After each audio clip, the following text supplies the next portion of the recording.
Hi guys, I'm Omega1 and today I'm showing you guys the much anticipated Assassin's Creed Syndicate Cane Sword. I've got to admit, after people suggested this build, I was originally quite skeptical about making it. I thought it wouldn't be possible to make a sturdy and aesthetically pleasing cane that also had all of the functionalities from the game. Nonetheless, I gave it a shot and ended up making one of my favorite Assassin's Creed builds ever.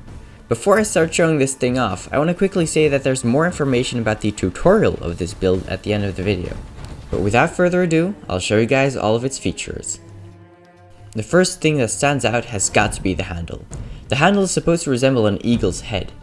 Using Bionicle's blades as the beak and Borok shields as the eyes, it turned out quite alright in my opinion. The way I made this was literally by randomly attaching Bionicle pieces together until I came to this.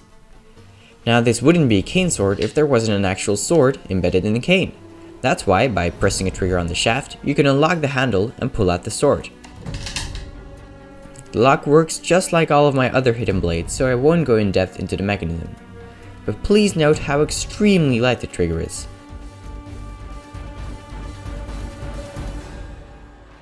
Despite being sensitive, however, the trigger is very trustworthy and has, to this date, never failed to keep the handle locked.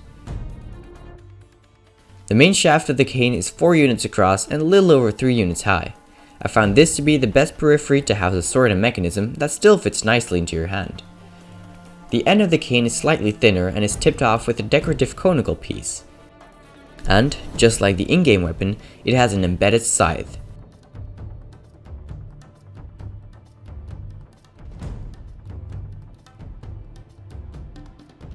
The scythe is controlled by a small lever. It can be manually operated, but to use it on the go, you can easily trigger it with your feet.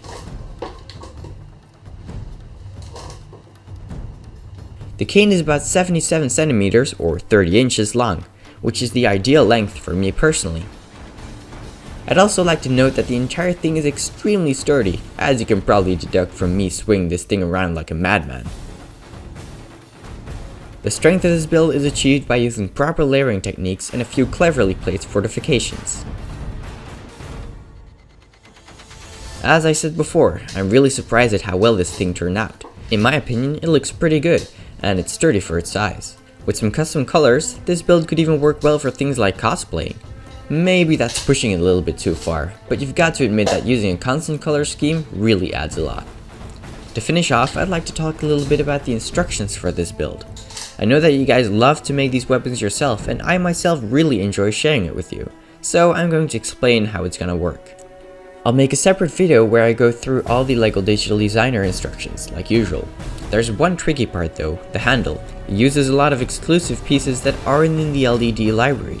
That's why I'm going to make an ordinary stop motion tutorial where I assemble the handle piece by piece and take pictures.